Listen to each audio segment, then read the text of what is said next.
분위기가 나쁘지 않은 것 같아요. 예, 지금. 그렇습니다. 1월 효과라고 봐야 되는 건가요? 1월 효과였으면 좋겠다라는 생각을 가지고 있고요. 예. 보통 1월 효과하면 아무래도 새해에 대한 기대 이런 것들을 반영하는 게 통상적인 1월 효과라고 하는데 보통 이제 1월 효과하면 이제 통계적인 효과도 있겠죠. 그래서 첫 거래일 5영업일을 봅니다. 네. 그래서 첫 거래일 5영업일일 때 지수가 상승을 하면 그 그 해는 대체적으로 긍정적인 통계들이 한 80% 이상 긍정적이다는 얘기들이 많고 상승도 한 14% 이상 오르는 걸로 이전에 보면 미국의 통계들이 있습니다. 오, 그래요? 예. 물론 이제 이게 통계니까 그렇죠. 다 100%는 아니고 그럴 수도 있고 안 그럴 수도 있는 건데 어쨌든 간에 전체적인 흐름 자체는 나쁘진 않았고요. 특히 첫 주에 매물이 생각보다 많이 쏟아져 나왔어요. 네. 우리가 보통 연말에 배당을 많이 받게 되면 네. 기관들 같은 경우는 그 배당받은 물량을 보통 1월 말이나 또는 1월에 옵션 만기 때 이렇게 털어내는 게 일반적인데 네. 이렇게 연초에 먼저 매물을 쏟아내다 보니까 생각보다 매물 부담도 많이 적어지고 그런 측면에서 놓고 보면 어쨌든 새해 첫 출발은 나쁘지 않았다라고 보고 특히 외국인이 주도했다라는 점에서 의미가 있다라고 보여집니다. 상승을 외국인이 예, 주도했다. 그렇습니다. 최근에 외국인이 좀 사는 것 같긴 하던데요. 생각보다 많이 사고 있다라고 네. 보시면 되고 사고 있는 업종도 우리가 생각했던 것보다 의외 업종이 많았던 게 첫 번째는 반도체였고 두 번째는 은행 업종을 정말 많이 샀거든요. 네. 그런데 다 아시다시피 반도체 업종에 대해서는 시장에서 워낙 부정적인 인식이 네. 강한 상황입니다. 그런데도 불구하고 매수했다라는 게 의미가 있고 은행주들 같은 경우도 저평가되어 있긴 하지만 사실 그동안 많은 투자자분들께서 그렇게 눈여겨보셨던 업종은 아니었다라고 봐야 되겠죠. 그쵸. 다만 두 업종에 대한 매수가 지속됐다라는 건 우리 측면에서 보면 긍정적일 수 있는 건 뭐냐면 어찌되었든 시가총액 대형주라는 점에서 긍정적으로 볼 수가 있을 것 같고요.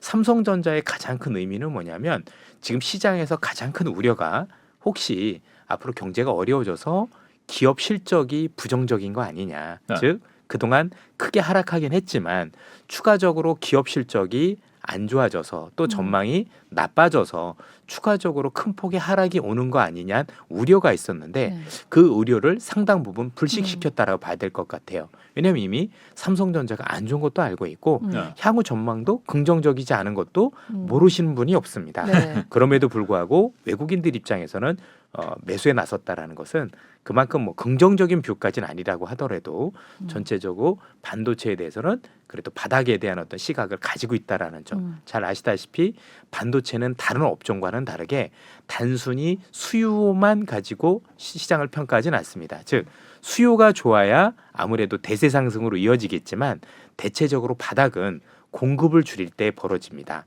아무래도 삼성전자나 하이닉스는 D램과 관련해서는 글로벌 시장에서 70%라는 거의 독점적 구조를 가지고 있기 때문에 수요가 좋으면 대세 상승인 건 맞지만 수요가 좋지 않을 때 많이 하락을 했다가 공급을 줄일 때 바닥을 잡는 특성들이 있습니다. 이번에도 하이닉스도 물량을 줄이기도 했지만 삼성전자도 결국은 감산을 할 거다라는 기대들이 깔려 있는 걸 놓고 보면 그리고 실제 삼성전자가 직접적으로 우리가 감산을 합니다라는 표현을 쓰진 않는데 여러 가지 방법을 통해서 감산을 하게 되고 그런 점들이 시장에서 부각되기 시작을 하면 설사 수요가 부족하다 하더라도 재고가 많다고 하더라도 추가적인 하락은 제한이 될 수 있을 것 같고 시장에서 시가총액이 가장 큰 업종인 반도체가 추가 하락이 제한된다면 향후 우리 지수에도 부정적일 수는 없겠죠.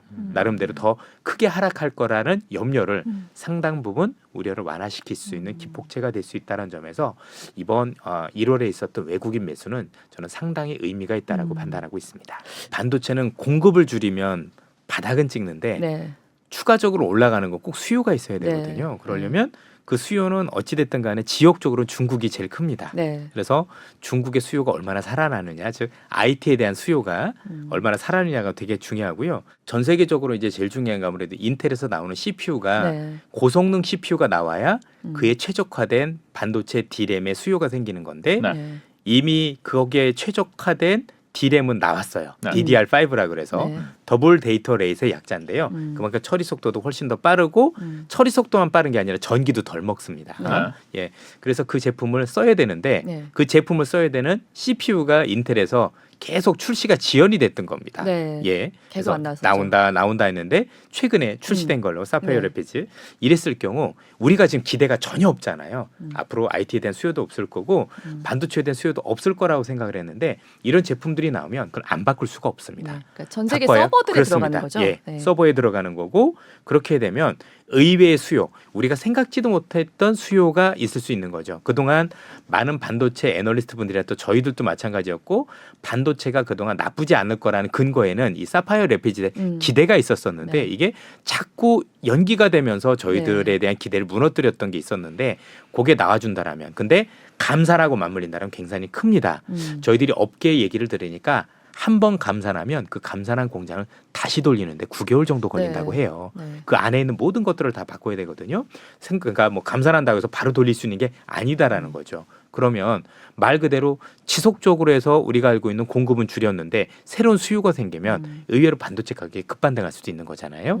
그래서 IT는 항상 된다 안 된다라고 완전히 확정지어서 얘기하면 안 됩니다. 그렇죠. 우리가 생각한 것보다 훨씬 더 안 되는 경우도 많고 또 의외로 새로운 제품이 나와서 새롭게 시장을 이끄는 경우들도 굉장히 많았던 거거든요. 그런 측면에서 놓고 보면 이번에 인텔에서 나온 새로운 CPU에 대한 부분들은 워낙 기대가 없다 보니까 제가 볼 때 조금만 선전을 해줘도 우리 시장 입장에서는 시가총액 1위나 또 하이닉스까지 끌어당길 수 있는 굉장히 큰 어떤 기폭제가 될 수 있다는 점에서 저는 시장이 생각보다 나쁘게 반응할 것 같지는 않을 거로 보고 있습니다. 반도체는 그러니까 뭐 그래 우리 기대가 없는 상황에서 뭐 하나 뉴스라도 나와준다. 나쁘지 않죠. 네. 네네. 어쨌든 수요를 유발하는 네, 거니까 그쵸. 지금은 우리가 봤던 건 수요는 전혀 없었고 어떻게 하면 이 친구들이 공급을 줄여서 네. 감산을 통해서 수익을 방어하느냐 가지고 주가가 바닥을 찍은 건데 여기에 새로운 수요가 어찌됐든 생긴다라면 네. 그리고 이거는 좀 긍정적인 시나리오라 현실화될지 모르겠지만 사파이어 레피스가 나와서 인텔이 CPU 때문에 수요가 생기고 또 중국의 어떤 그 리오프닝 관련 수요에서 의외로 우리가 흔히 얘기하는 전기 전자 제품에 대한 수요가 사실 조금이라도 있을 수 있다라면 늘어난다고 우리 하네요. 입장에서는 생각보다 반길 수 있는 요인이 될 수도 있겠죠. 네. 그거는 어떻게 생각하세요? 지금 특히나 반도체를 가지고선 미중이 완전 나눠져서 우리 옛날 2, 3년 전하고는 지금 스토리가 달라졌잖아요, 완전히.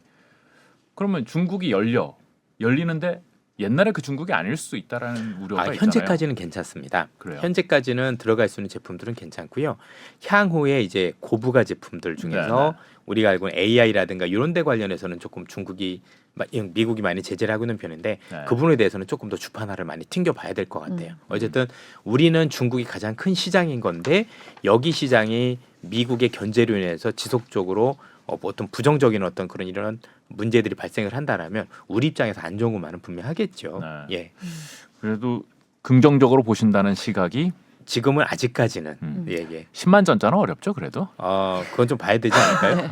보통 우리가 10만 전자까지 가려면 네. 삼성전자가 10만 전자가 되기 위해서는 잘 아시다시피 디램만 가지고는 안 되고 그동안 그때 9만 전자 이상 갔었던 가장 큰 이유 중에 하나가 네. 결국 삼성전자도 비메모리 기업으로 가는 게 아니냐. 왜냐하면 비메모리 기업으로 가면 같은 이익을 내더라도 밸류에이션 잣대가 달라집니다. 네. 우리가 알고 있는 뭐 수많은 인텔도 있을 거고 아니면 퀄컴도 있을 거고 엔비디아도 있을 거고 기업마다 다르긴 하지만 대부분의 비메모리 기업은 PER 즉 주가 수익 배율 같은 경우에 많게는 30배까지 받거든요. 네. 그런데 일반 D램은 PER이 10배밖에 못 받아요.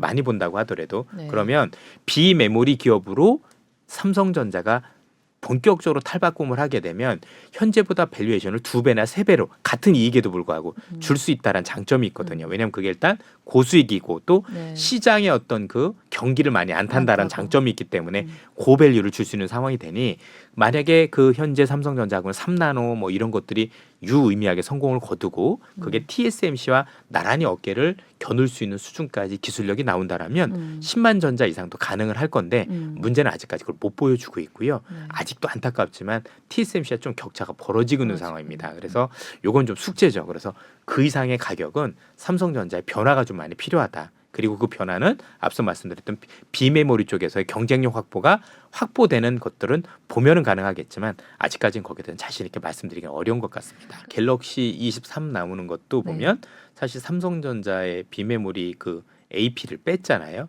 AP가 어플리케이션 프로세서라고 흔히 이 휴대폰에 들어가는 CPU를 얘기를 하는데 네. 보통 삼성전자가 삼성전자 거를 많이 쓰기도 했었어요. 엑시노. 네. 예, 네. 엑시노스라고 보통 얘기를 많이 하고 퀄컴께 이제 스냅드래곤이라고 표현을 많이 쓰는데 이번에는 다 보니까 스냅드래곤 걸 많이 쓰겠다라고 하는 거 보면 이것도 조금 실망스러운 거죠. 어쨌든 삼성전자 제품을 채용할 수 있었던 비메모를 채용할 수 있던 제품 하나가 사실은 이렇게 제외된다는 점에서 볼 때도 좀 많이 아쉬움들이 있습니다.